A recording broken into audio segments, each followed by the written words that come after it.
La idea de utilizar el tema de los derechos humanos para armar una campaña contra Cuba, con la cual deslegitimar a la revolución cubana e intentar justificar el bloqueo económico, las agresiones contra Cuba, es una idea que no surgió en Estados Unidos hasta principios de la década del 80. Está en el documento de Santa Fe, aquella plataforma política ultra reaccionaria con la cual el presidente Reagan ganó la elección. Allí se dice, debemos usar este tema contra Cuba.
El Consejo de Derechos Humanos, en su quinta sesión dedicada al proceso de construcción institucional del Consejo, decidió descontinuar el mandato de seguimiento de la realidad de Cuba, que encarnaba una figura que era la representante personal de la alta comisionada, que había sido impuesto mediante una resolución que Estados Unidos logró realizando brutales presiones, que se aprobara en el año 2005. Concluía de esta manera una batalla en el terreno político diplomático en la que Cuba luchó por defender la verdad y por enfrentar esta manipulación politizada, discriminatoria, selectiva del tema de los derechos humanos contra Cuba, que duró 20 años. No, yo no estoy de acuerdo que los Estados Unidos digan que aquí no hay derechos humanos, cuando aquí se respeta la opinión y los criterios de todos los cubanos. A ellos les gusta mucho decir que aquí nos agreden, que aquí nos maltratan, que nos acaba, ¿no? Hay decir. Y eso no es cierto. Los únicos violadores de derechos humanos son ellos. Empezaron con Cuba, ahora cogen a Venezuela, a Nicaragua, o sea que es un país que está dedicado a infringir lo que ellos no son capaces de hacer, reflejar en otros países. La actitud que toma Estados Unidos contra Cuba no es la mejor. Porque si Cuba fuera un país tan malo y tuviera en cuanto a derechos humanos, yo no andaría por la calle como ando libremente. Este es mi Cuba y siempre será mi Cuba. Sin embargo, yo no entiendo cómo un asesino como Carriles esté libremente y se ellos están hablando de derechos humanos, cuando ellos no son los que tienen derechos humanos. Derechos humanos tenemos nosotros. Dar libertad para niños, para el extranjero, para todo el que viene aquí a nuestra tierra. Bueno, yo lo único que sería que vivieran en un país como el nuestro, que vengan a vivir acá y se den cuenta, que nos visiten. Decirle, es para la demostración está aquí, que vengan a vivir o que vengan a visitarnos y lo puedan contratar con su propia vivencia aquí en Cuba. Estamos felices, no te preocupes. Gracias.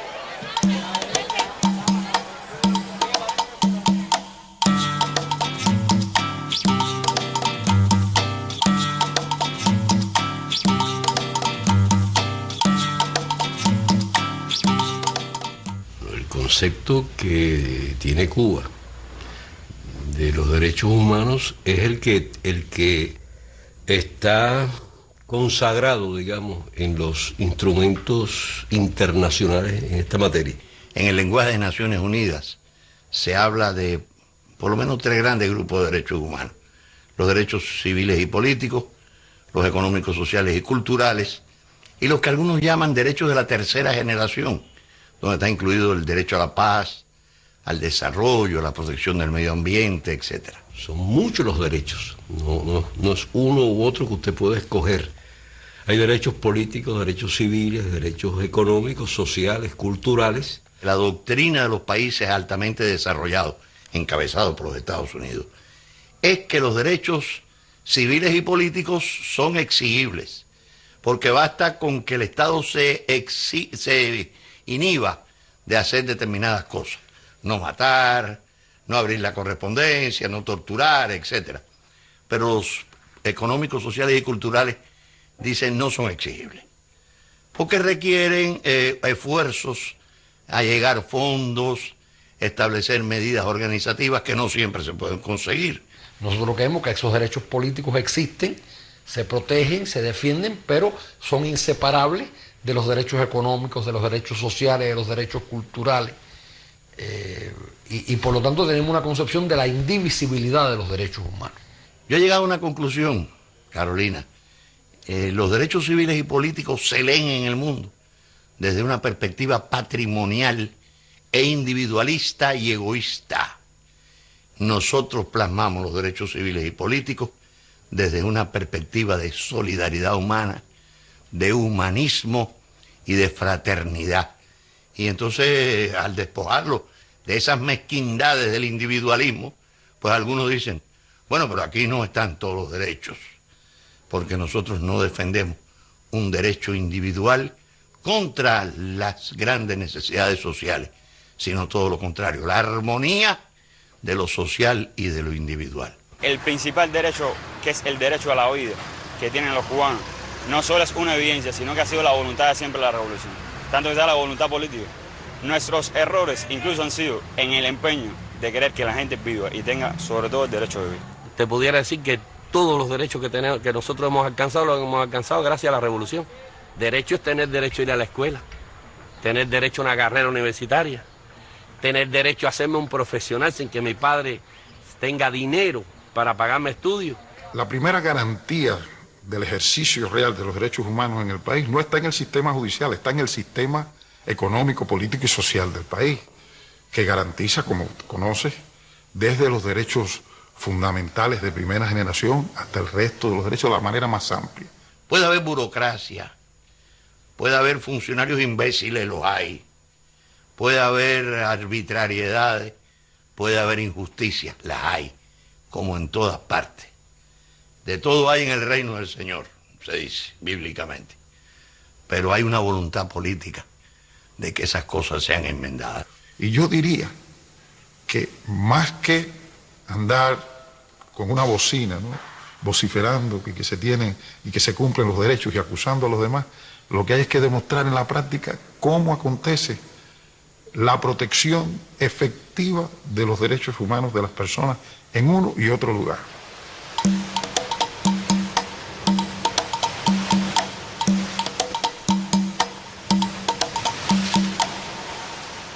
No hay escrito en ningún lugar, ni está acordado en ningún foro de Naciones Unidas, cuál es el modelo de democracia. Todo lo contrario, lo que está acordado por la comunidad internacional es que cada pueblo tiene derecho a la libre determinación y a escoger su sistema político y a proveer su desarrollo económico, social y cultural. Eso es lo que ha proclamado Naciones Unidas sobre el tema. Cuba, coherente con eso, con esos principios, reconoce el derecho de otros pueblos a escoger su sistema, pero reclama para sí el mismo respeto. El Estado es el ente principal de la toma de las decisiones políticas. Está descrito en el artículo 1 de la Constitución, pero no es el único que interviene en la toma de las decisiones políticas. Hay un sistema político en el país. Ese sistema político tiene una vanguardia ideológica, una dirección política que está plasmada en el artículo 1 de la Constitución, como el Partido Comunista de Cuba. Vanguardia organizada de la sociedad cubana, un partido organizado según el principio martiano, con todos y para el bien de todos. ¿Qué quiere decir esto? Esto quiere decir que este Estado es de todos y es para todos, para los que creen en el socialismo y para los que no creen en el socialismo, para los buenos, para los malos y para los regulares, para nuestros delincuentes. Nosotros tenemos delincuentes también. El Estado cubano también es de ellos, se responsabiliza con ellos. No metemos la cabeza en el hueco como el avestruz, son nuestros delincuentes. Es el Estado con todos y para el bien de todos. ¿Dónde dice que para que haya democracia tiene que haber un sistema multipartidista? Eso no está escrito en ningún documento de Naciones Unidas, eso no ha sido acordado. Bueno, el que quiere tener un sistema multipartidista, lo tenga. Pero tener un sistema multipartidista no implica tener democracia, porque democracia es la participación real del pueblo en los asuntos públicos, en la toma de las decisiones. Esa cosa de que democracia tenga que ser existencia de varios partidos, o sea, de varias camarillas organizadas que suplantan la voluntad popular, ese es un invento yanqui. ¿Cuántos partidos existen en Estados Unidos?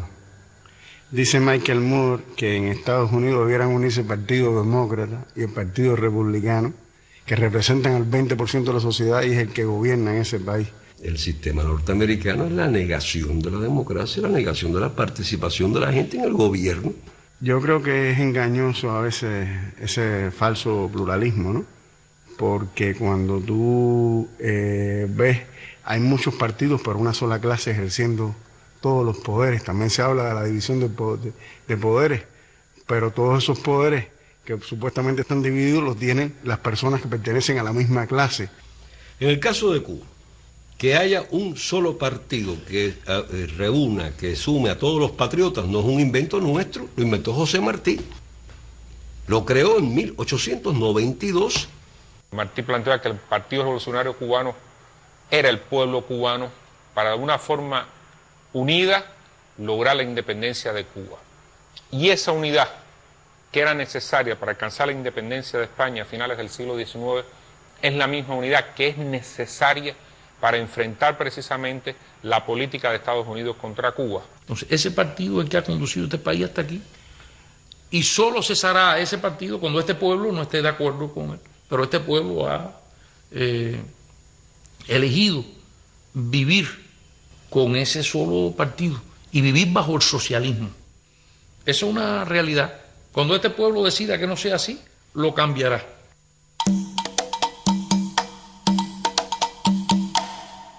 Cada cual tiene derecho a tener su sistema, pero nosotros hay que respetar nuestro derecho a escoger nuestro sistema, que incluye un sistema electoral, que incluye elecciones periódicas, que incluye sufragio universal y directo, que incluye inscripción automática en el registro electoral, que incluye una población con casi 12 grados promedio de escolaridad, que sabe lo que quiere y lo que decide cuando va a las elecciones, que no puede ser manipulado. Los procesos electorales cubanos tienen una asistencia a las urnas superior siempre a un 95%, aunque en Cuba el voto no es obligatorio, muy diferente incluso a los porcientos que se logran en Estados Unidos y otros países. Estados Unidos incluso la media está entre un 50 y un 60%. Un aspecto incluso que ilustra la participación popular es que las elecciones quien custodia las urnas en Cuba son los niños, son los pioneros. Esto es como una demostración precisamente de la limpieza del proceso electoral, que incluso comparado con nuestra historia anterior de la revolución, una gran diferencia, porque era el ejército quien asumía la supuesta custodia de las urnas en Cuba, de los lugares electorales, que es lo que, entre otras razones, posibilitaba que el propio ejército participara en los numerosos fraudes, que fue lo que caracterizaba los procesos electorales antes de la revolución. Y después un momento muy importante, el conteo de los votos es y tiene que ser público, delante de la gente que tiene derecho a participar y se le invita. Y hay que publicar ahí, igual que se publicaron ante los nombres de los electores, hay que publicar los resultados, todos los resultados. O sea, esas elecciones se hacen aquí desde el año 76 de manera estable, no falta. Participa la inmensa mayoría de la población. Eso en el mundo no se conoce. Hay gente que dice, pero ¿cómo va a haber elecciones si hay un solo partido? Bueno, mire. Si fuera un partido electoral, que fuera el único partido que fuera a las elecciones, sería ridículo hablar de democracia. Es decir, soy yo contra yo mismo. Eso es una ridiculez. Pero el problema es que el Partido Comunista Cubano no va a las elecciones. El Partido Comunista Cubano no participa en el proceso electoral. O sea que el Partido Comunista de Cuba no propone candidatos y no realiza campañas electorales. ¿Cómo se postula la gente aquí? Bueno, pues se reúne el pueblo en una esquina, de una manera muy sencilla. A veces con una mesa rústica, una bandera, el himno, a veces no hay ni fonógrafo para tocarlo, y entonces la gente lo canta. Y entonces se lleva a que se haga la propuesta. Y se para un ciudadano y dice, yo propongo a Chicho Pérez, porque Chicho Pérez es un hombre honrado, es un hombre honesto, es un hombre trabajador, es técnico de laboratorio, es un gran padre, es un hombre muy diligente, muy organizado. Bien. Entonces para otro por allá y dice, yo propongo a Chicha Pérez, que es todo eso, pero además es mujer, es enfermera y va. Y así se proponen unos cuantos. Y después, a mano levantada, a visera descubierta, se aprueba el delegado que va a postularse en las elecciones, que entonces se hacen después por voto directo y secreto. Yo antes jugaba pelota y me propusieron para delegado del Poder Popular y bueno, primero tiene que tener una voluntad de hacer. Yo estuve de acuerdo en que fuera candidato a delegado popular, me eligieron candidato al Poder Popular y posteriormente fui elegido diputado a la Asamblea Nacional, todo eso con voto de la población, es decir, yo no hice ninguna política para que nadie me eligiera. En las asambleas provinciales y en la Asamblea Nacional, las candidaturas las presenta una comisión de candidatura, en la que están las organizaciones sociales y de masa del país. No es una cúpula, no es que alguien dijo, este va de diputado, no. Sobre la base de una propuesta que le presentaron las organizaciones sociales, después de un proceso de consulta realmente amplio y profundo. Y elegimos entonces, dentro de los diputados, un Consejo de Estado que tiene todas las facultades presidenciales. Es decir, las facultades que se le dan normalmente a un presidente, nosotros se las damos a 31 compañeros. Y otra vez, por voto directo y secreto de los integrantes de la Asamblea Nacional, se elija presidente del Consejo de Estado. Fidel Castro es diputado. Primero, él es elegido como diputado por un distrito de Santiago de Cuba, donde ha sido candidato siempre.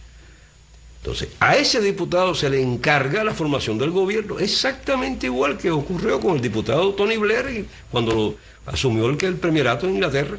Creo que tampoco estoy muy seguro que muchos gobernantes, muchos representantes, muchos parlamentarios, si en sus países aplicaran un sistema electoral como el nuestro, resultaran electos, que se tuvieran que nominar ahí en una circunscripción y después fueran a que lo nominara una asamblea municipal y que no dependiera de la cantidad de dinero que tuvieran como candidatos para llegar a un parlamento nacional. No estoy muy seguro que resultarían electos. Si su apoyo y la cantidad de votos dependiera que lo eligieran en la circunscripción donde vive y después votaran secreto allí por él sin publicidad, ¿cuántos gobiernos se mantendrían en pie? Es preguntas que hay que hacerse, creo, y cuestionamientos que deben realmente tenerse en cuenta a la hora de juzgar a Cuba. Y yo, diputado, voy a rendir cuenta periódicamente al municipio donde me eligieron los electores. Y el delegado a la Asamblea Provincial tiene que rendir cuenta. Y el delegado municipal tiene que rendir cuenta 2 veces en el año. El ciudadano participa primero en discutir las cosas que el delegado le viene a informar respecto a la política del Estado, en qué se puede trabajar, porque hay que decir que uno va a la Asamblea de Rendición de Cuentas como delegado y uno rinde cuenta de su gestión ante los electores, pero sobre todo uno tiene que llevarle a las personas lo que el Estado es posible realizar en esos periodos de 6 meses que son las asambleas de rendición de cuentas, y que no es posible, hay que explicarle, bueno, mira, eso no puede ser ahora por esto y por eso, pero vamos a hacer otra cosa. Hay que decir que aquí se ha estado siempre participando y haciendo cosas en favor de la población. Un diputado, un delegado a una asamblea municipal, quienes lo eligieron lo pueden revocar. No es la idea, no es lo que ocurre que lo eligen para un cargo y ya hasta que termine el mandato el hombre puede hacer ahí los desmanes mayores, pero no hay cómo sacarlo. En Cuba hay un procedimiento para eso. Y el pueblo lo sabe, y el pueblo participa. Este es el cuarto proceso de rendición de cuentas de este mandato. Estuvimos hablando de un grupo de cosas que, bueno, que nos interesaban, estuvimos intercambiando sobre un grupo de temas, y bueno, por estos temas voy a empezar yo en este momento.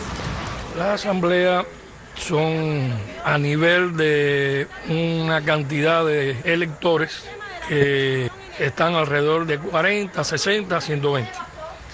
Viven en una misma área y saben los problemas que hay en el área donde ellos viven. Por tanto, ella primero cuenta todo lo que se ha hecho desde que se hizo la anterior asamblea, las cosas que se han resuelto, las que están en camino todavía, porque hay problemas que planteamos que, bueno, son de más largo plazo.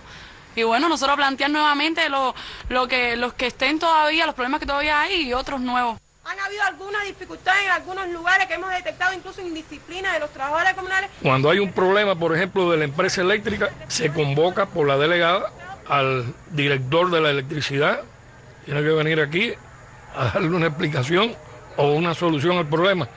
O venir ya con la solución, porque a veces el planteamiento se anticipa y ella lo conoce y lo tramita. Y cuando viene a la asamblea ya prácticamente se resolvió. Hay muchos espacios donde yo puedo plantear mi criterio, y no es solo la asamblea, porque bueno, la asamblea es para el vecindario, pero en la escuela, en la universidad, hay asambleas en el comité de base de la juventud, de la Unión de Jóvenes Comunistas, a la cual pertenezco, y entonces también tengo otro espacio ahí para poder hablar. Tengo un espacio en la FEU, que es la Federación Estudiantil Universitaria, a la que también pertenezco, y es otro espacio distinto del de la UJC, y también puedo plantearlo. Si tú quieres hablar algo, ve para allí, no te pongas después en la esquina a hablar y a decir que hay un problema. No, tienes que ir allí, venir aquí y decirlo aquí. Y la gente viene. El espacio nunca falta. Para hablar nunca falta el espacio.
Se pretende dar la idea de que en Cuba no hay sociedad civil.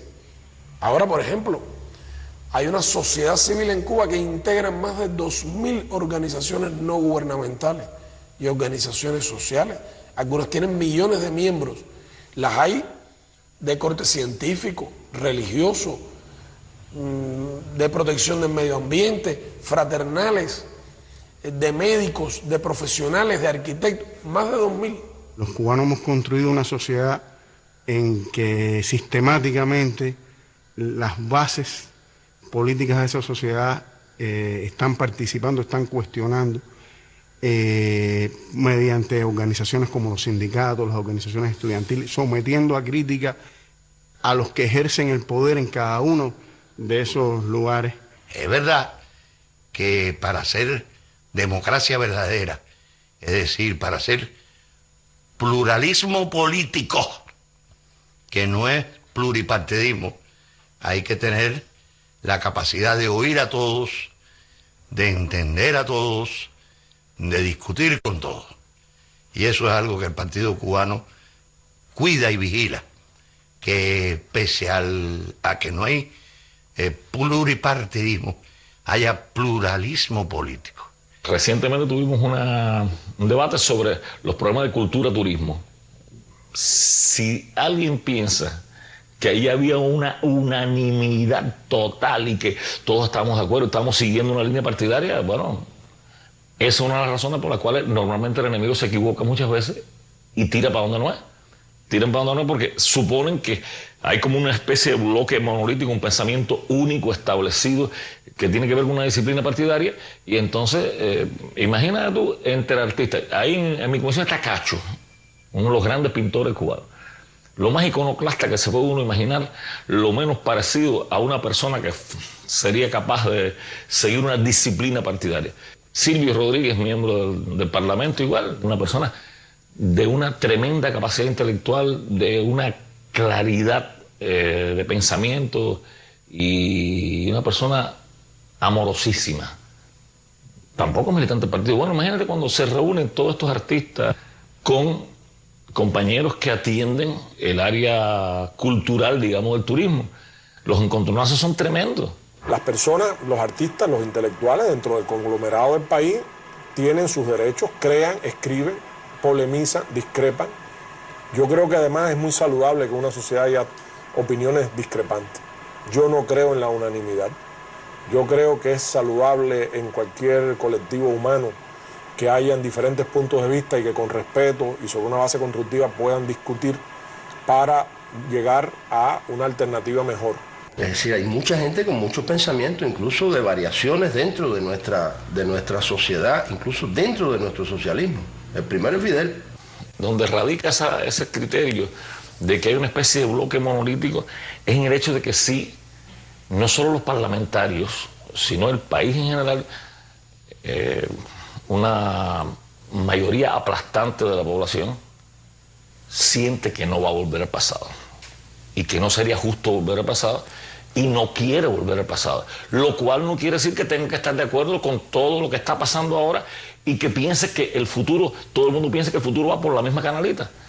Posiblemente hay tantas visiones del futuro de Cuba como personas pueda haber. Basta solamente dar una mirada a lo que se publica en Cuba, leerlo, para que te lleves una idea de lo crítica, lo diversa que es la mirada de nuestros intelectuales sobre nuestra realidad.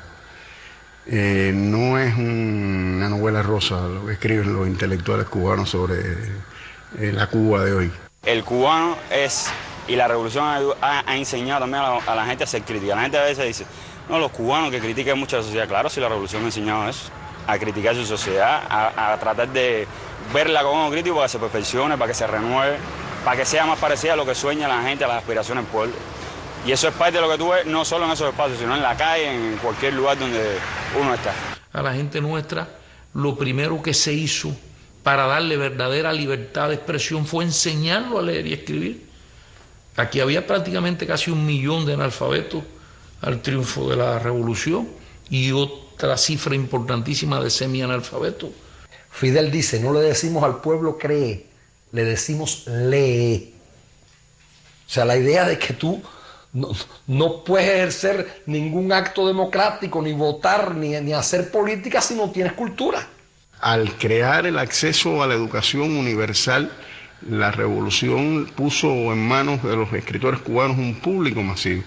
Y ellos saben y conocen que el día que el capitalismo se enseñoreara en Cuba, ese lector masivo y esa posibilidad realmente de un lector riguroso, crítico, desaparecería, como hemos visto que ha pasado en el este de Europa. Las ideas no se prohíben, las ideas se combaten con ideas y las ideas se enfrentan con ideas. Si nosotros fuéramos una sociedad basada en prohibiciones y maldiciones, no estuviéramos aquí.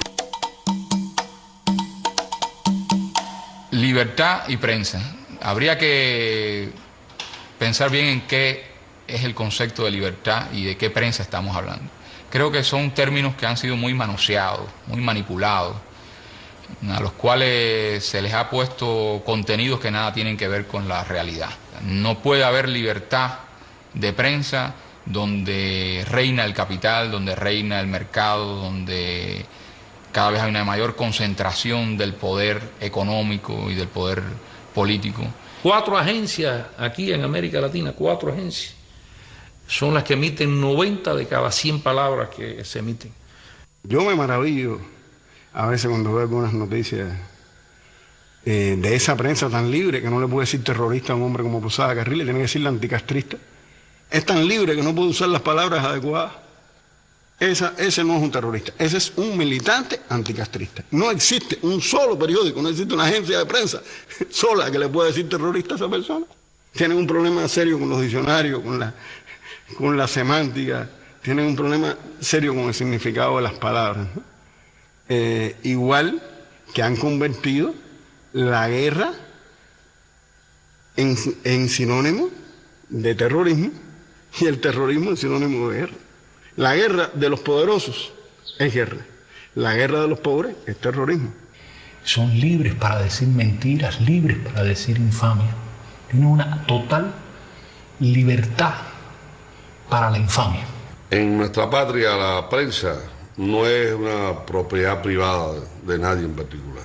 Esa propiedad está repartida entre los sindicatos, entre la juventud.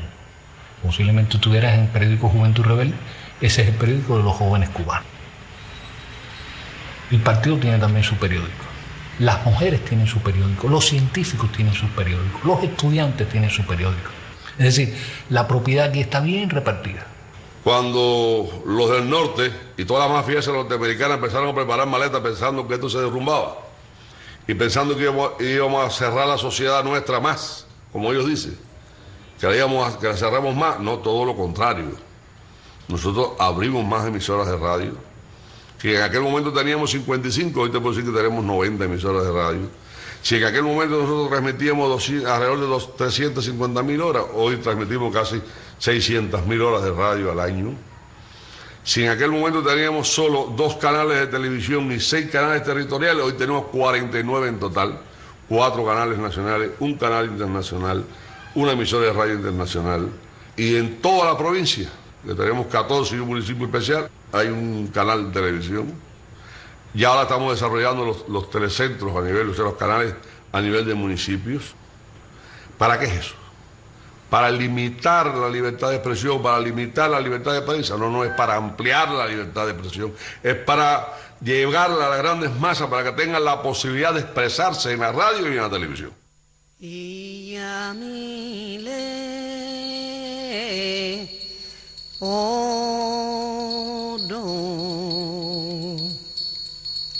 Nuestra Carta Magna, en su artículo 8, plantea que el Estado reconoce, garantiza la libertad religiosa en nuestro país. Pero en distintos artículos se da a conocer en esa propia Constitución que el cubano tiene derecho a creer o a no creer, o a creer y cambiar de creencia si lo estima necesario. Y quizás lo único que se pide es que este culto, esta creencia se manifieste en el marco del cumplimiento de la ley.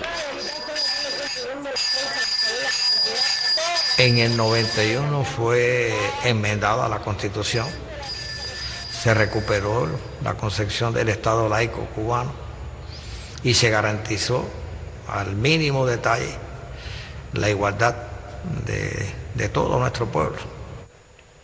Por otra parte, el partido en su 4º Congreso enmendó sus estatutos y eliminó el requisito de no creencia religiosa para formar parte del partido. Las instituciones religiosas tienen muchas libertades. Todas las instituciones y denominaciones religiosas nombran a su personal, lo mandan a estudiar incluso fuera o a trabajar en servicios de contrato con instituciones homólogas en el exterior, se reúnen, organizan sus actividades. Incluso yo te diría que Cuba hoy es sede de muchísimas más actividades internacionales, nacionales, de relaciones bilaterales, solicitadas por las instituciones religiosas que nunca. Yo creo que si ustedes con estas mismas cámaras que nos están tomando van hoy a cualquier institución religiosa o fraternal, las van a ver abiertas, donde no hay un guardia, ni un militar, ni un sereno. Son ellos mismos los que los cuidan. Normalmente ellos tienen su horario, lo ponen ellos. Están abiertas de par en par las puertas para el que venga a visitar. Por supuesto, incluidos personas desde el exterior.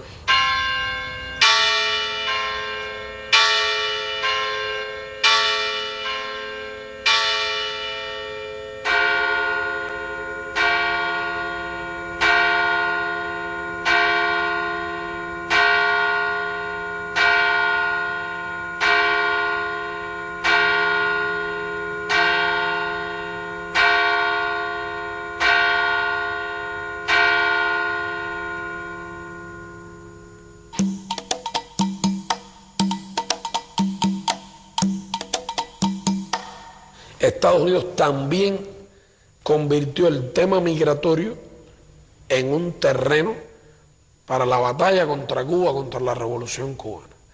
De manera que la política migratoria de ellos hacia Cuba ha estado politizada, ha estado dirigida a los mismos fines y colabora como mismo el bloqueo, como mismo el terrorismo, como mismo las acciones subversivas, al mismo objetivo de derrocar a la revolución cubana. Si hay un tema manipulado, torcido y retorcido por la propaganda norteamericana, es el de la inmigración. Y por lo tanto existe una ley cuyo objetivo final es promover la emigración desde Cuba, la emigración ilegal, para poder utilizarla con fines de propaganda. Estados Unidos es el único país del mundo con dos leyes migratorias, la general y la ley de ajuste cubano. La ley de ajuste cubano fue firmada por el presidente Johnson en 1966. Establece que todo cubano que llegue a territorio norteamericano, independientemente de la manera en que lo haga, aunque llegara después de haber asesinado, secuestrando aviones, secuestrando barcos, tiene derecho a que al cabo de un año y un día de estar en territorio norteamericano se le conceda de manera automática la residencia permanente en los Estados Unidos. No hay una ley de ajuste argentino, ni brasileño, ni venezolano, ni nicaragüense. No se atreverían a hacerlo porque sería inundado el país por inmigrantes y en este momento la onda más bien es anti-inmigrante. Entonces hay personas que van a la sección de interés y no le dan la visa, se la niegan. Pero si asaltan un barco o un avión y lo obligan a ir a Estados Unidos, llegan a ir a la tarjeta verde. Al mismo tiempo que ellos les negaron la entrada. Entonces, conduces a la violencia, al crimen. Y, desgraciadamente también a personas que pierdan la vida. Ha proliferado además el contrabando humano, lanchas rápidas que vienen de Estados Unidos, le cobran $10,000 por persona a las familias allá para llevarle desde aquí a un familiar. Son contrabandistas de personas. Muchas veces tienen accidentes. Además, pero con otro agravante. Ese es el país que corta las comunicaciones aéreas con Cuba. Hacia Estados Unidos hubo años en que fueron 30,000 cubanos que viven en Cuba de visita a ver a su familia y regresar. Bush prohibió esos viajes. Pero no es Cuba, no es Cuba quien lo impide, es el gobierno de los Estados Unidos. Podrían ir los cubanos de visita allá afuera.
ha sido una obsesión del gobierno de los Estados Unidos a lo largo de décadas fabricar en Cuba una oposición, porque ellos han apostado a que la revolución se desgaste, pero es que no surge esa oposición.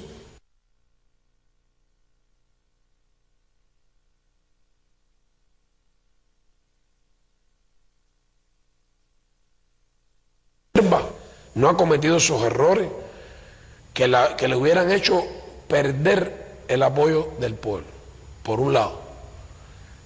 Y segundo, porque lo que en el exterior se trata de presentar como una oposición interna en Cuba son vulgares mercenarios fabricados por Estados Unidos, que no tienen en Cuba ninguna autoridad, porque todo el mundo sabe que reciben el dinero de los Estados Unidos. En cualquier país del mundo, lo primero que te va a pedir cualquier electorado, cualquier masa que quiera confiar en tu programa político, es que tú tengas confianza en las fuerzas nacionales, que tengas confianza en tu patria y que tengas confianza en su historia. Si tú estás asalariadamente al servicio de una potencia extranjera, que además es hostil a tu pueblo y que es la causante de sufrimientos sin fin, entonces es una posición éticamente muy reprobable. Uno de esos personas defiende el bloqueo norteamericano, que no sufre, porque ella recibe dólares norteamericanos, ninguno trabaja. ¿Tú quieres ser periodista? No hagas una carrera, no te quemes las pestañas estudiando, etcétera. Ponte a conspirar contra Cuba y dices que eres periodista, ya, te da un título de periodista. Casi todos son periodistas, intelectuales, artistas, que no es verdad. Dentro del plan de desestabilización de Bush para Cuba hay $2 millones para el programa de bibliotecas independientes en Cuba. Por lo tanto, esto es público y notorio. Como no pudieron reclutar para la campaña bibliotecarios de carne y hueso, crearon bibliotecarios virtuales para venderle al mundo la estafa de que estamos en presencia de una especie de bibliotecarios disidentes o enemigos de la revolución cubana. Falso. ¿Qué es una biblioteca independiente? Su casa. Casa que en este país se respeta. Es decir, mientras usted no comete un delito dentro de su casa, haga lo que quiera. Y esa persona dice que eso es una biblioteca independiente, le ponen nombres tan peculiares a su biblioteca independiente como Laura Bush, la mujer de Bush, que es bibliotecaria. Pero lo interesante es ver la mentalidad cipaya de ponerle a su iniciativa, entre comillas, ponerle el nombre de Laura Bush, la esposa del emperador, una persona tan desprestigiada en este momento y un genocida que, si queremos hablar de biblioteca, es quien pasará a la historia como el Atila bárbaro que quemó la Biblioteca Nacional de Irak, con 1 millón de volúmenes, entre ellos los originales de Las Mil y Una Noches. Y estas personas le han confesado a bibliotecarios norteamericanos, a importantes funcionarios de organizaciones internacionales de bibliotecarios que han estado en Cuba y que visitan estos lugares libremente, como cualquier persona, le han confesado cuánto cobran mensualmente por esto. ¿Quién paga? El gobierno norteamericano, a través de sus enviados, a través de la Oficina de Intereses. ¿Quién envía los libros? De la misma manera. La sección de intereses norteamericana en La Habana es el Estado Mayor desde el cual se dirige a estos títeres, a la contrarrevolución interna, a estos grupos que ellos mismos han creado y financian.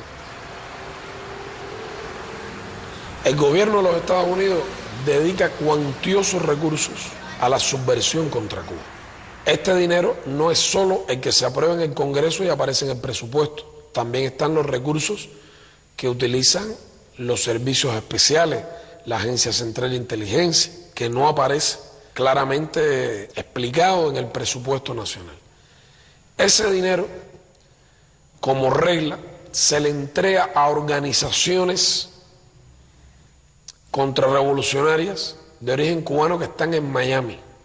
Estos son los que mandan el dinero a Cuba, con gente que viaja o son entregados también utilizando las facilidades de embajadas aquí, personas que van y vienen. Son como unas mulas, lo que llaman mulas para llevar y traer droga, pero en vez de droga traen dinero y lo reparten aquí. Muchas veces no son cubanos, son ciudadanos también de otros países y abastecen de esta manera los grupos. Se usa la valija de la sección de intereses norteamericana, violando la Convención de Viena sobre las relaciones diplomáticas y consulares, violando la ley, en vez de traer ahí en la valija diplomática materiales que tengan que ver con el trabajo diplomático, lo que traen es medios materiales para abastecer a toda esta gente. A cada rato hay un evento, hay alguna actividad en Europa. Les gusta mucho Praga, digamos, con el apoyo de algunos checos. Es una especie de turismo político asociado a la idea de debatir sobre Cuba, pagado con dinero norteamericano. Es una forma de, por supuesto, de hacer la campaña contra Cuba, que no solamente es la creación de esa oposición interna dentro de Cuba, sino también denigrar, calumniar a la revolución cubana en todo el mundo, etc. Marionetas, títeres digitados por el dinero y el poder norteamericano. ¿Tú crees que de esa manera van a tener en Cuba legitimidad, apoyo? ¿Tú crees que este pueblo, que ha luchado 150 años por su independencia, que ha estado dispuesto a resistir aquí, es un pueblo que para liderarlo hay que ir dándole el ejemplo en la punta de la vanguardia? ¿Tú crees que van a creer los cuentos de Camino, el discurso pro-norteamericano?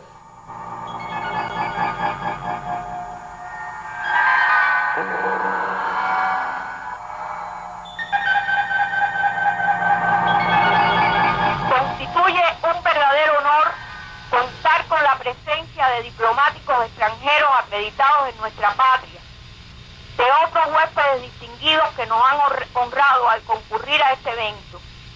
Y el gobierno de los Estados Unidos no ha dado un centavo aquí para nada, y quiero que quede claro. Nosotros tenemos que agradecer en grande la ayuda de nuestros hermanos en el exilio, la ayuda del gobierno americano.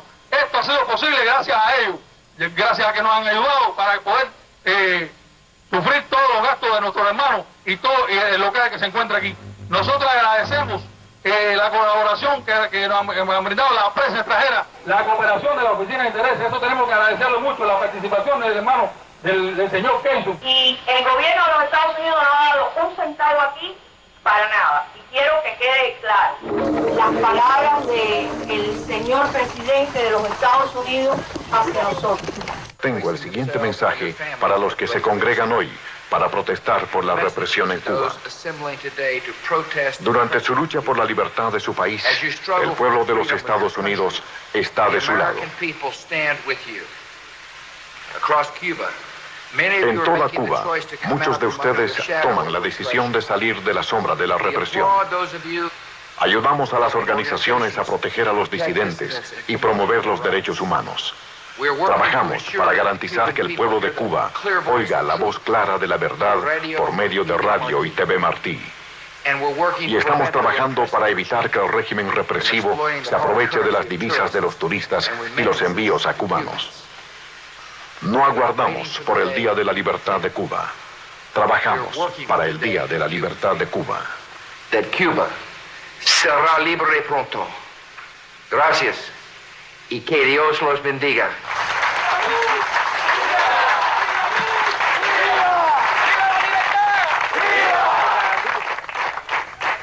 Yo manifesté en 2 ocasiones sí a Bush, porque yo no tengo otro presidente que no sea él. No hay en Cuba nadie en prisión por haber dicho una opinión distinta e incluso contraria al gobierno o a las ideas de la revolución. No lo hay, sino por cometer delitos, por recibir dinero de la potencia extranjera que agrede a su patria, por haber trabajado para ayudar a aplicar en Cuba la ley Helborton y el bloqueo, por haberle dado información útil que permite entonces perseguir empresas que tienen negocios con Cuba, por haber tratado de contribuir a legitimar la política norteamericana contra Cuba. Son mercenarios. Es que algunos países, a mí me causan asombro, pero ¿cómo tú me dices a mí que le preocupa que en Cuba sea una figura delictiva y se sancione a alguien por estar a la paga de una potencia extranjera? ¿Eso es un delito en Estados Unidos? Eso en cualquier país del mundo es traición, alta traición, traición terrible, traición a la patria, pero traición a un país, sencillamente eso no se permite en ninguna sociedad. Eso está penalizado fuertemente en Estados Unidos. Entonces, lo que él no admite, él quiere que tú lo admitas, y si tú no lo admites, eres violador de los derechos humanos.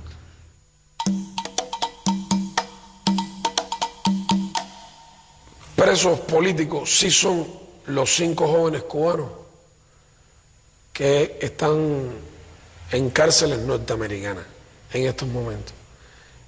Estos sí son presos políticos, acusados injustamente, condenados en juicios sin ninguna garantía y sometidos a tratos inhumanos y degradantes en las cárceles donde hoy cumplen sus condenas. El caso de los 5 es un caso en el que el sistema judicial de los Estados Unidos está siendo utilizado para encauzar una razón política. Ellos no han trabajado como los otros para una potencia extranjera. Ellos, de hecho, no cometieron los delitos para los cuales se les acusa.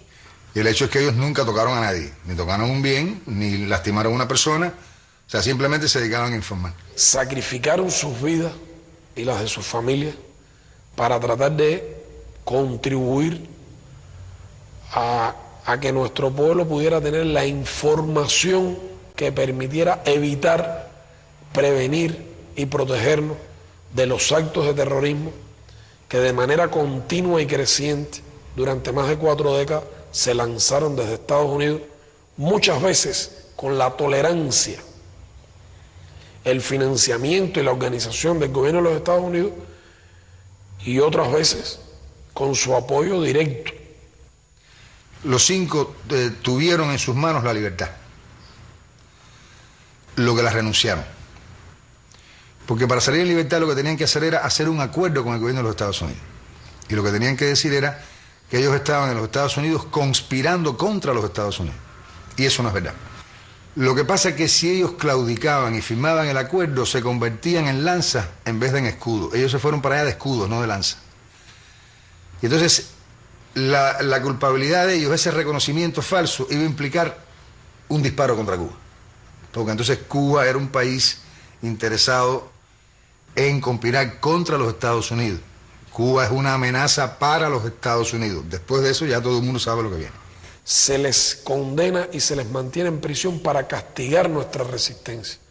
Es la prueba de la impotencia del imperio, que no ha podido ponernos de rodillas y se ceba en el sufrimiento de ellos, sometiéndolos a esta cruel e injusta prisión. En las 5 familias se han violado ocasionalmente en cada una de ellas los derechos de todos como familia, y por eso también siempre estamos denunciando en toda tribuna posible, en toda organización, dentro y fuera de nuestro país, organizaciones internacionales, para que den a conocer que no solamente se encuentran 5 personas que han luchado contra el terrorismo en la cárcel, condenados 3 de ellos a pasar la vida en prisión, sino que también se ha utilizado a la familia desde el primer día. Estaban condenados de antemano, porque les hicieron el juicio en Miami, el único lugar del mundo donde no tenían una mínima garantía, porque su juicio fue un show mediático, un circo, para complacer a esos grupos de extrema derecha que habían llevado a la presidencia a George Bush cuando orquestaron aquel fraude en Miami que hizo posible que fuera elegido por la diferencia de un voto como presidente de los Estados Unidos por la Corte Suprema, por unos jueces que su padre era quien había nombrado. Esa es la realidad.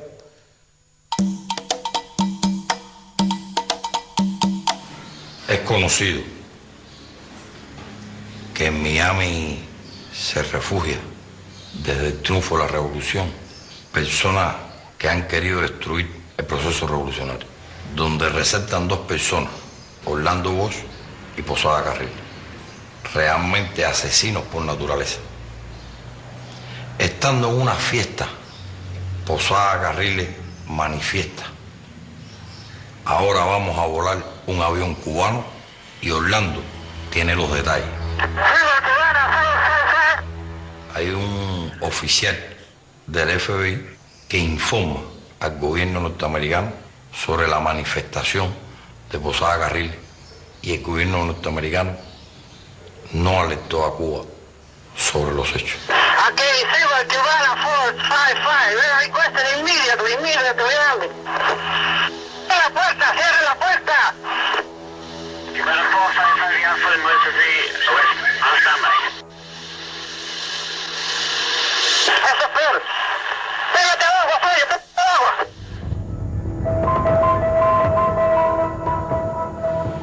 Mataron a mi padre, pero quedaron 3 hijos. Mataron a mi padre, pero quedan 8 nietos. Yo hoy le dijera al gobierno norteamericano que no perdiera más su tiempo, porque no vamos a ceder ni un tantico así en esta revolución.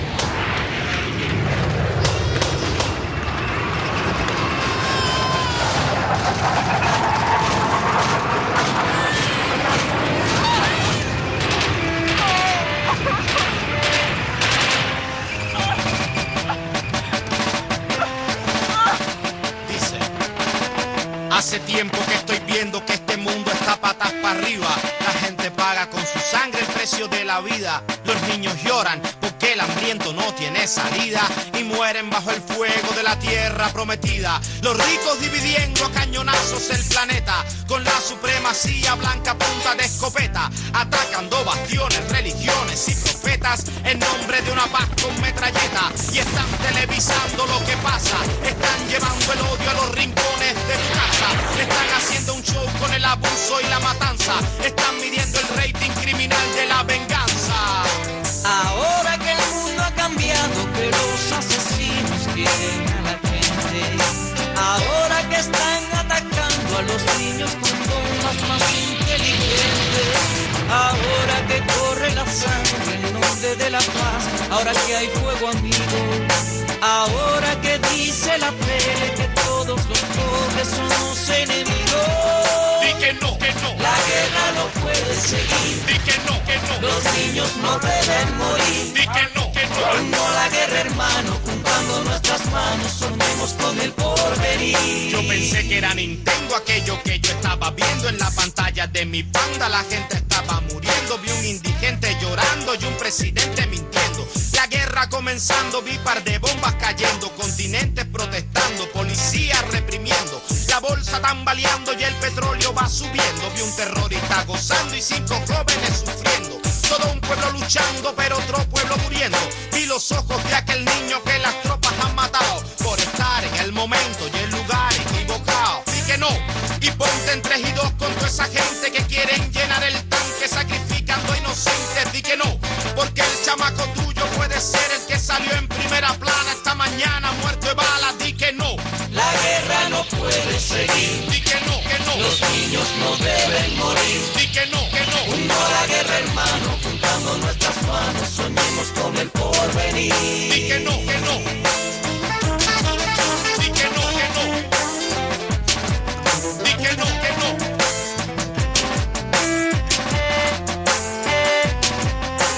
No, no, no, no.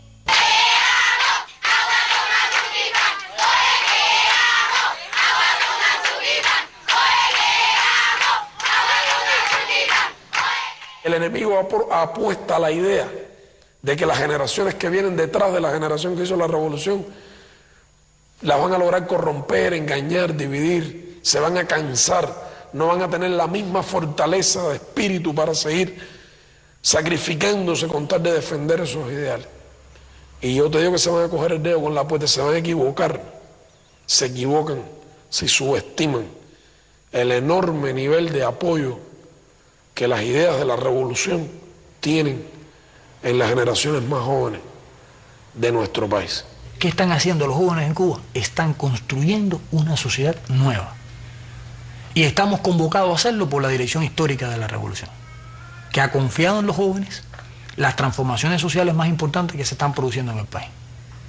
Les ha dicho a los jóvenes, estos son problemas, no nos los ha ocultado, no nos ha entregado, no nos ha dicho que nosotros recibimos una obra perfecta. Nos llama la atención todos los días sobre la necesidad de perfeccionar esa obra. Y nos ha dicho en estos términos, hay que construir una sociedad nueva, más justa y más humana. La juventud cubana sí tiene muchas expectativas y tiene mucho deseo de trabajar. Inclusive en Cuba se han hecho encuestas para saber los intereses cognitivos de los jóvenes. Mire, cosas interesantes, uno de los principales intereses cognitivos de la juventud cubana, en primer lugar, es la informática. Los propios Joven Club, que es un programa bastante joven, ya tenemos más de 1 millón de graduados en los Joven Club, de personas de diferentes edades. Los Joven Club de Computación y Electrónica son una organización que se creó con el objetivo de crear en nuestra población, y especialmente en los niños y los jóvenes, una cultura informática. En aquel momento era una sola institución y hoy tenemos ya 600 instalaciones que están presentes en todos los municipios del país, como mínimo con 2 instalaciones. Y también trabajamos todo lo relacionado con los diferentes programas de la revolución. Dígase, por ejemplo, los estudiantes de los politécnicos de informática hacen prácticas en nuestras instalaciones, los trabajadores sociales, también los diferentes trabajos que hacen lo procesan en nuestras instalaciones, y así diferentes actividades relacionadas con el desarrollo social del país. Así han surgido programas como programas de maestros emergentes, programas dedicados al desarrollo de instructores de arte, que son aquellos jóvenes que tratan de prepararse para poder después dar a conocer a otros jóvenes cómo apreciar la obra de arte. Una figura, un profesional, un técnico que reciba la misma formación académica que recibe el artista, pero que su función social no sea solamente o no sea mayormente la de ejercer la práctica del arte como intérprete, sino la de enseñar a la población a apreciar el arte. Eso es el intérprete.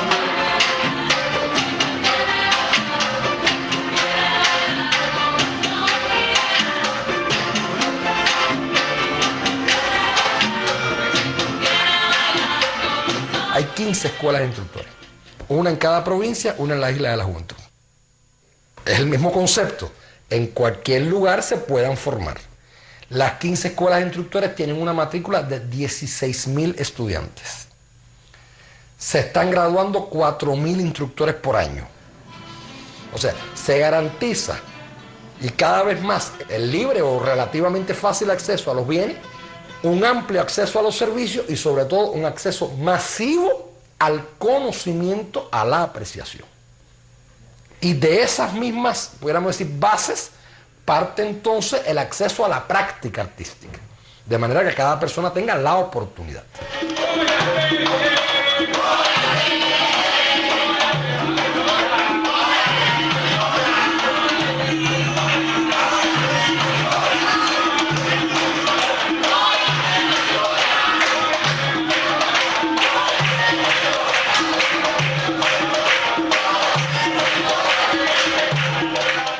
El programa de los trabajadores sociales surgió hace 6 años, es bastante joven y surge del análisis de los problemas sociales. En 6 años se han formado ya casi 42.000 trabajadores sociales, un ejército de jóvenes, tienen como edad promedio 22 años, a la vez de realizar tareas del trabajo social propiamente, se superan, estudian una carrera universitaria, la que ellos cogen, y están presentes hoy en las prisiones, en los barrios, atendiendo diversas problemáticas sociales. Cuando se crea la batalla de ideas, fue muy bueno porque se insertó este trabajo en la presencia de los trabajadores sociales. Fue importante porque nos permitió conocer el medio en que se desarrollaron cada una de las internas y que la conllevaron a cometer el delito. En el centro tratamos no darle la importancia al delito, sino a los problemas de valores que tienen las internas. A partir de las caracterizaciones que hacemos, con la presencia de los equipos multidisciplinarios, los propios trabajadores, los organismos que intervienen, hacemos en cada una de ellas planes de tratamiento diferenciados para poder desarrollar actividades que la conllevan al buen desarrollo de su conducta.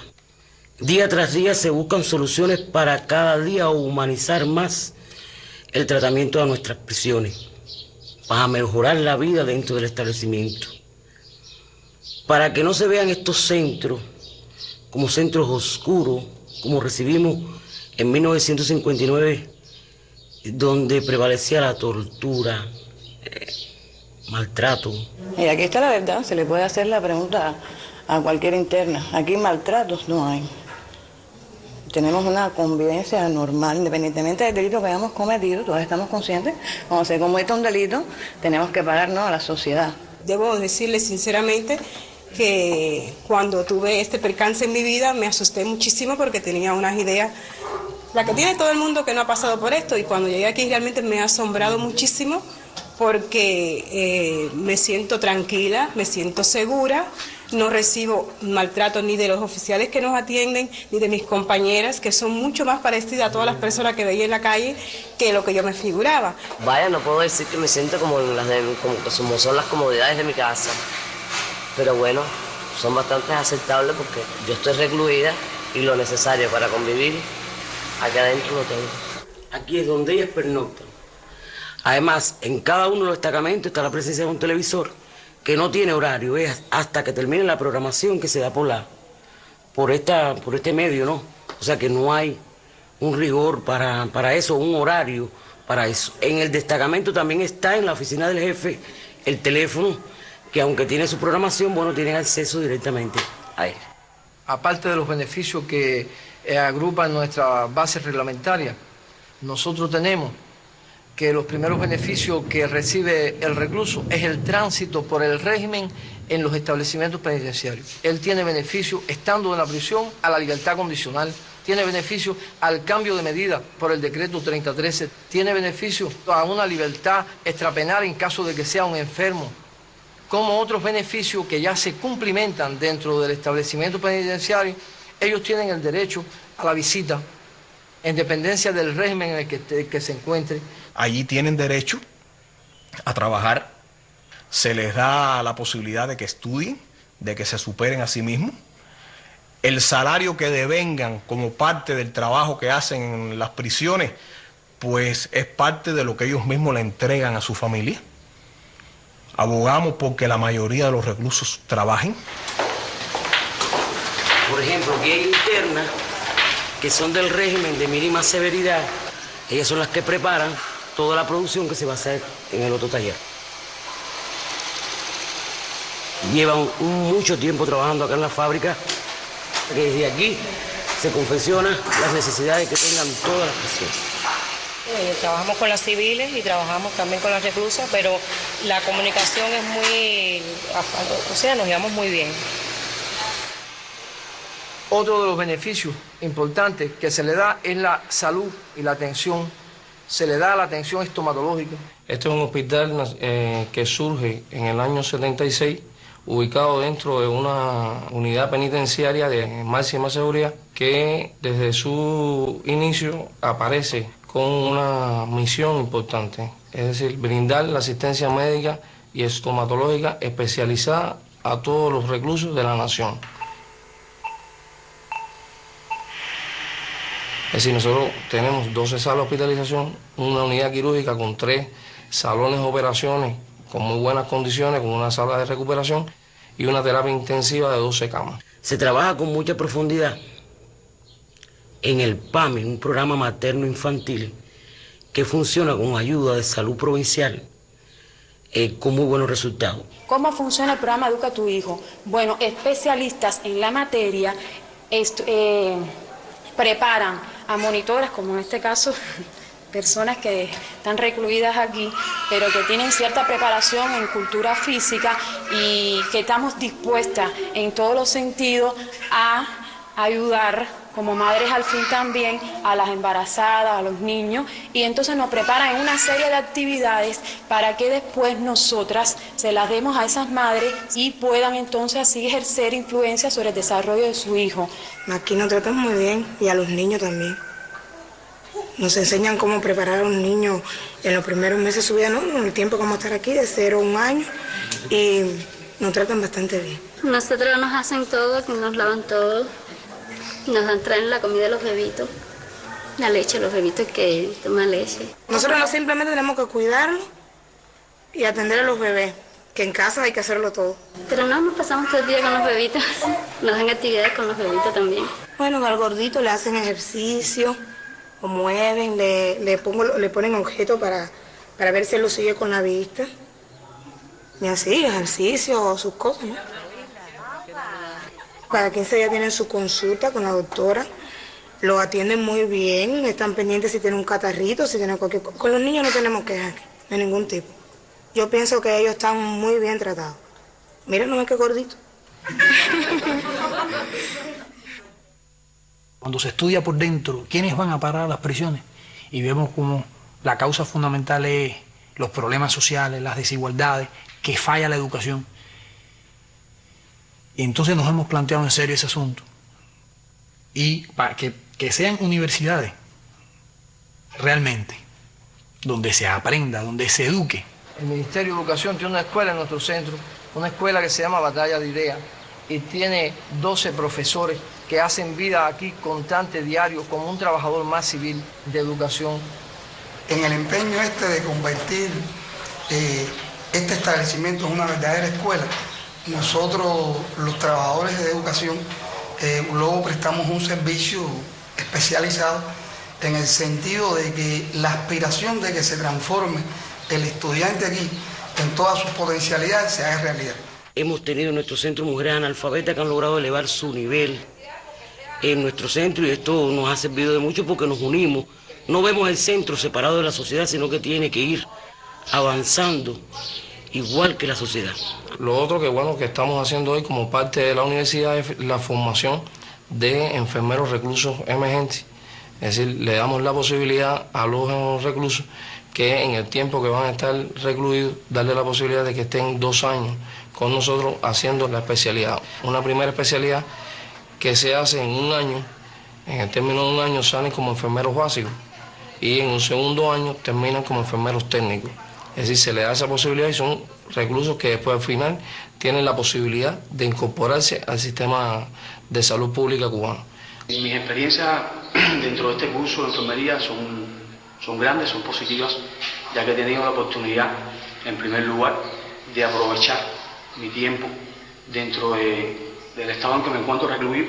Nuestro país, en vez de separarnos, de alejarnos de la sociedad, nos prepara, nos educa para reinsertarnos en la sociedad ya educados. Se rescata al hombre, aquel que a lo mejor un día no tenía un título, hoy tiene la posibilidad de tenerlo, pero no solamente de tener un título y ponerlo en la pared de la casa, sino de ejercer una profesión, de terminar este curso, de lograr mi libertad de la mejor manera, pero también ir a trabajar a un hospital.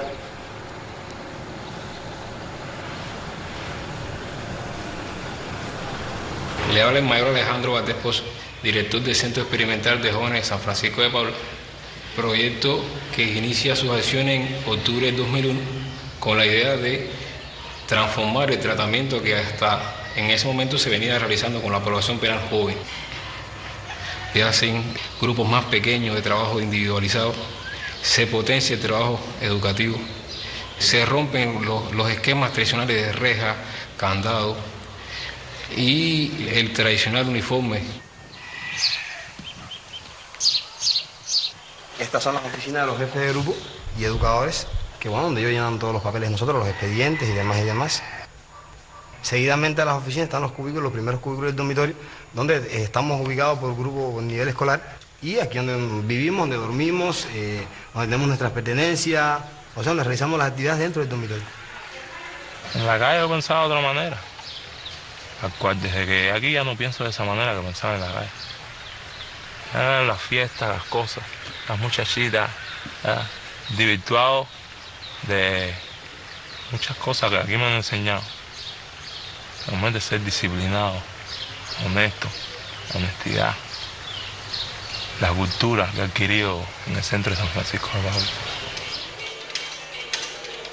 Aquí se imparten 3 de los 4 niveles de enseñanza: primaria, secundaria y facultad, porque el otro es en la sede universitaria afuera, que ellos van y vienen solos.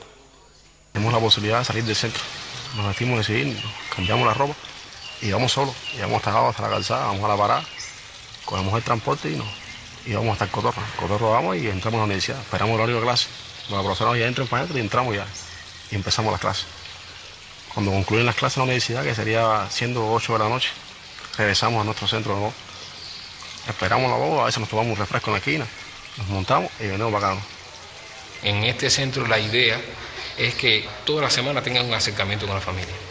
Y nos preocupamos y nos ocupamos de aquellas familias que no venga a visitar, el por qué no vino a visitar. Hasta para una actividad se citan a los padres, las madres, algunas madres cogemos y nos llamamos, oye, vamos a comunicarnos, que hay trabajo voluntario, vamos a comunicarnos para la fiesta del 31 de diciembre, para todo, lo mismo para todos se cuentan con los padres. Todo aquí nada se puede mover sin contar con los padres. Vaya, los padres somos como unos internos más aquí con los hijos de nosotros. Ellos participan activamente en todas las actividades de la comunidad, incluso actividades deportivas. Estoy hablando de festivales deportivos. Ellos participan en torneos de béisbol, en torneos de fútbol. De manera que formen parte de la comunidad donde estamos y creando en ellos hábitos de convivencia, que es lo que potencia nuestro país. Quisiera seguir estudiando. Y eso es un propósito que me lo tengo yo y lo voy a lograr. Seguir estudiando para ser una persona en la vida. Hay un pensamiento de nuestro héroe nacional que dice: se ha de tener fe en lo mejor del hombre y desconfiar de lo peor de él. Hay que dar ocasión a lo mejor para que prevalezca sobre lo peor, si no lo peor prevalece. Quien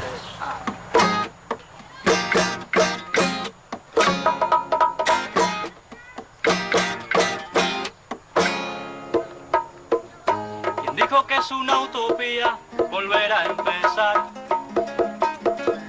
Quien dijo que los sueños no se hacen realidad.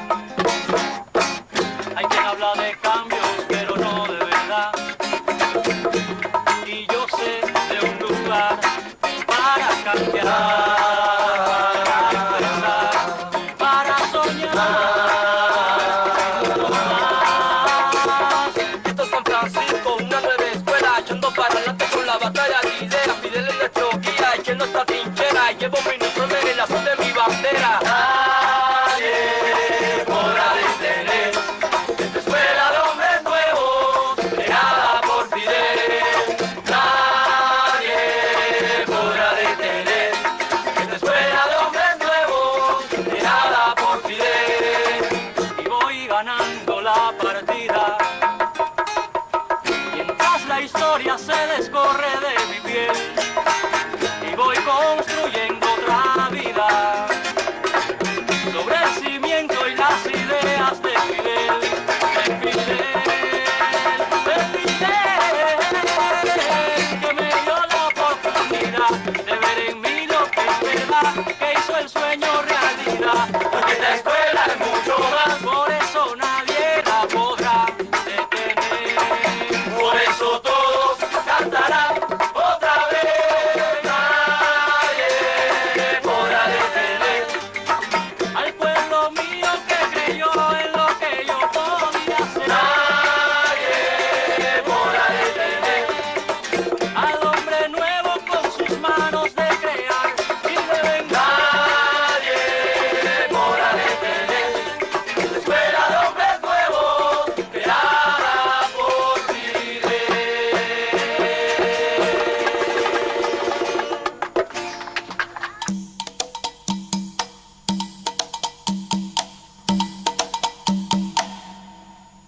Cuba cuenta con un plan de acción nacional para la atención a las personas con discapacidad.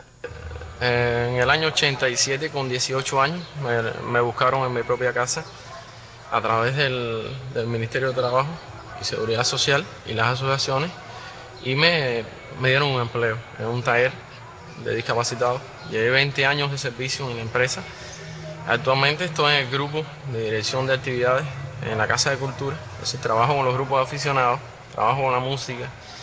Estoy estudiando en la CUJAE, un curso de teatro. Es decir, me han posibilitado todo el estudio, toda mi incorporación plena, mi salario, el trato como uno más de la sociedad, que eso es para mí es sagrado. Yo soy discapacitada, tengo la retinosis pigmentaria y un glaucoma muy severo, por lo cual me vi obligada a dejar de trabajar, y el Estado cubano me asignó una pensión de la cual satisfacen mis necesidades básicas como tal. Me llamo José Manuel Pérez López, director de la Escuela Especial que atiende a niños ciegos y de